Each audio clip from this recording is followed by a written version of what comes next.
Kita awali berita pertama, pemirsa. Puluhan rumah warga di Kabupaten Ogan Ilir, Sumatera Selatan diterjang angin puting beliung. Bangunan rumah pun roboh dan porak-poranda. Satu orang korban dilarikan ke rumah sakit karena tertimpa bangunan.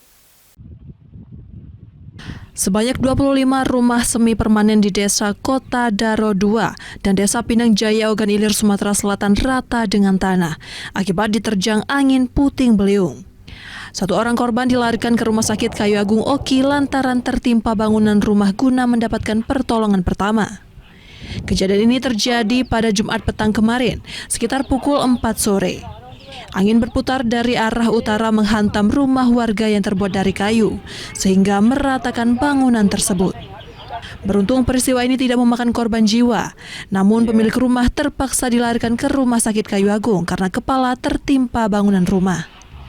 Tercatat ada 25 rumah warga yang menjadi korban puting beliung, yakni 12 rumah di Desa Pinang Jaya, Kecamatan Sungai Pinang, dan 13 rumah di Desa Kota Daro, Kecamatan Rantau Panjang, Kabupaten Ogan Ilir. Saat ini korban mengungsi ke rumah sanak famili sembari membersihkan sisa-sisa reruntuhan. Saya mengungsi di dekat sinilah, dekat rumah orang tua saya. Supaya segera dapat bantuan. Harapan bantuannya ya.